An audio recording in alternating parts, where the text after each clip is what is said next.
Hello everybody, my name is NCSO7 and welcome back to Forgotten Corner, the series where I talk about games that have been left in the dust for one reason or another. And while today's game does kind of break the rules a bit, there are a couple reasons why I'm covering this game today. That game being Concord. Yeah, Concord, the one live service game that Sony and Firewalk Studios made that completely bombed and got its servers wiped in only a couple weeks, only to then lead to Firewalk Studios getting shut down. Yep, we're talking about that game. Now, I'm aware that many, and I mean many, have voiced their complaints of this game online, and I know that. However, I did try to be a bit more original than all of those people. So, what do I bring to the table that's unique? Well, I played the game. Yes, I bought the game with actual money and played for about 6 hours to see what it was like. So, I can at least say I have some level of expertise on the game. So yeah, let's talk about Concord and why this game honestly deserves to be forgotten. As for the development of the game, there isn't a whole lot, but what we do have is really interesting. So apparently the game was in development for around 8 years, being made by Firewalk Studios, with this being their debut game. Eventually in 2023, Sony would acquire the studio and would reveal the game in the PlayStation Showcase in May of 2023. I still remember seeing that stream on YouTube and completely sighing when I saw the CG trailer, making itself look like every other live service game out there. Let me know if you guys felt the same when you first saw it, but hey, the game's release was still a ways off, as the game would get more trailers over time and a beta until the game would finally go online on August 23rd, 2024. And as you all probably know, nobody played this game. I'm pretty sure everyone here remembers the player counts for the game on Steam, with not even 1,000 players playing at the peak, and PlayStation did not fare much better, as it seemed the game only sold around 25,000 copies from both the PC and PS5 versions. And while the game wasn't being played much, for reasons I'll get to, the game was getting lots of coverage online and was quite infamous for reasons I'll also get to. This would prompt Sony and Firewalk to do something, so in 2 weeks, they completely shut the game down. The servers were completely pulled, and those who bought the game would be refunded, though I do still have my copy of the game, which honestly feels more like a curse than anything else. And then at the end of October of this year, Firewalk Studios was shut down. So yeah, this game is completely dead and is definitely not coming back. Likely ever. Also, to touch on some other things, apparently Concord had a massive budget, with some saying it could range from the $200 million to $400 million mark in terms of budget.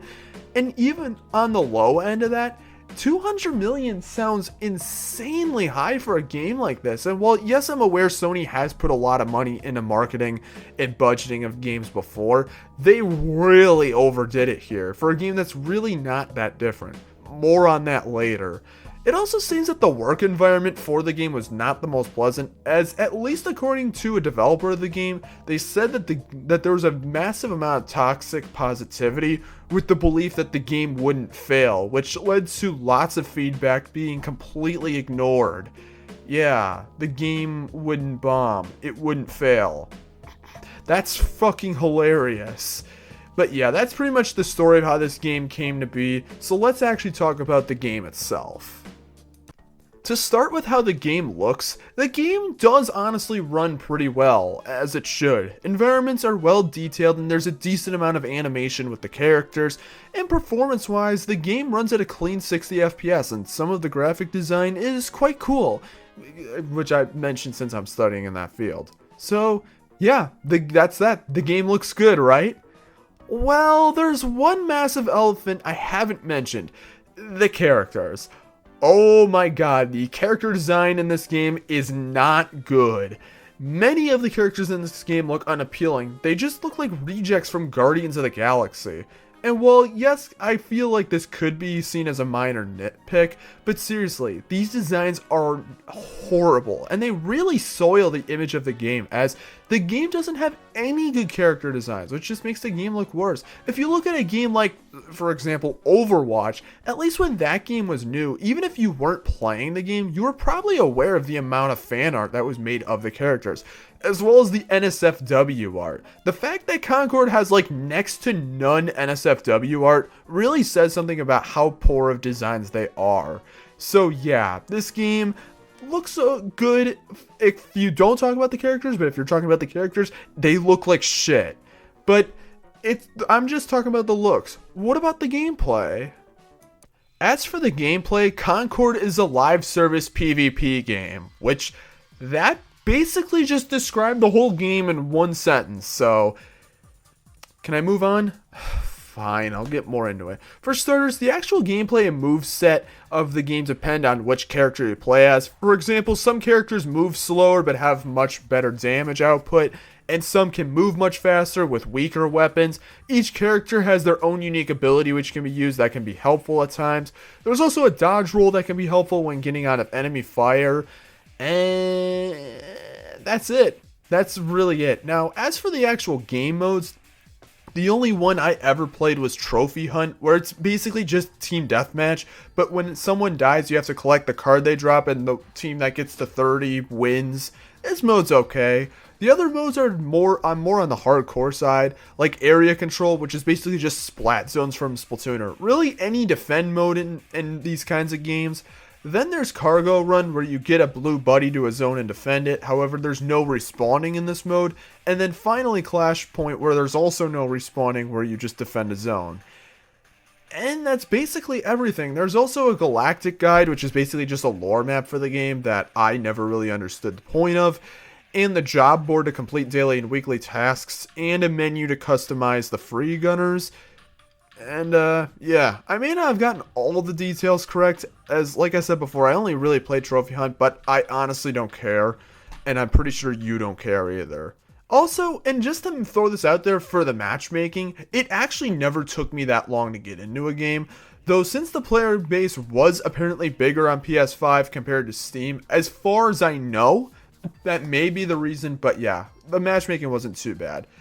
But yeah, overall, the gameplay is fine, but that's it. Sure, I had some fun in these matches, but it's nothing you can't get anywhere else. Hell, you can play free games that have more content and more enjoyability than this game. The game itself is just very middle of the road, which for live service games isn't good enough, and considering the bad press the game got, it's no surprise the Steam peak was below 700 players. Keep in mind, this game is $40. It's not free. And you also have to get PlayStation Plus as well. So yeah, with all of that stuff, it's no surprise that barely anyone played this game. As well as considering the fact that the gameplay of this game is just insanely mid. And to briefly touch on some other things before I wrap up, I probably should mention the characters more, as well. I've mentioned that their designs are complete dog shit. They also aren't really that good of characters either, and they're not interesting at all, and it's because the story just isn't interesting. Sure, at the beginning of the game, you get a CG cutscene of the characters, and they were apparently meant to be changed every single week, but, well, that only really lasted a couple weeks. But the dialogue is just not interesting between the characters, and none of them make you want to like them. Without being able to relate to the characters, how are you supposed to enjoy the story, or the world, or, well, the game as a whole? As the characters are one of the biggest points in the game. Also, why are there pronouns on the character select screen? It really just feels like it's there just to impress woke players and just a cheap marketing tactic rather than being an actually decent reason. Music is also completely forgettable, as I don't remember any of the music in the game. And yeah, that's really all I've got. Let's just finish this. I know this review has been insanely biased, and I do somewhat apologize for that, but seriously, who thought Concord was a good idea? Concord may not be the worst game ever from a gameplay design perspective, but it just feels dated and not interesting compared to what else is on the market. Making the game actually cost money is a massive no-no, especially when many other popular live service games are free. Mix that with characters that are ugly and not relatable, which, considering this is a hero shooter, is probably one of the biggest things out there. So yeah, that really sucks. And when they aren't interesting and look like this, yeah, I seriously don't know why Sony picked up the studio and put so much money into the game. Money that will forever be gone, making Concord one of the biggest flops in recent gaming history. Making the game for the modern audience was not the way to go. I mean, seriously, the game shut down the exact same day one of the best PS5 games ever made was released. And guess what? That game that released was everything PlayStation fans wanted. I'm not going to say the name of the game, but I think you know what it is. It's pretty apparent why Concord went from a game that devs believed would thrive to then completely collapsing at its grave site. It's really no surprise. It's no wonder this game was taken offline and has basically become forgotten now, with some people remembering, though they aren't remembering the game for reasons they should. To conclude, Concord is the prime example of how to not make a video game in this day and age. Please, developers, do not make a game like Concord ever again, because it is guaranteed to fail. So yeah, that's pretty much it for this video. I know it was a lot more on the negative side in this video, and I may not have gotten in the most detail, but to be completely honest, I really don't care, because the devs clearly didn't care, so why should I care? But anyways, let me know in the comment section what you think of this game, or if there's some things I kind of left out. Consider watching the other Forgotten Corner episodes. I'll have a playlist as an end card. And yeah, hopefully you guys enjoyed this video. Consider hitting the like button and subscribing if you guys want to see more. I really appreciate it, even if I don't really say that much at all. I should say it more. I do really appreciate people who watch my videos. If you made it to this point, you deserve a cookie. I can't really give you one because, I mean, I can't shove a cookie through the screen, but you deserve a cookie. Is all I'm saying. But anyways, thank you guys for watching. Hope you all have a good day. I'm not exactly sure what content is going to be coming out later, but hopefully you guys enjoy what comes out. And yeah, thank you guys for watching, and I will see you guys next time. Peace out, and I really hope another game like Concord never gets made. Have a good one, everybody.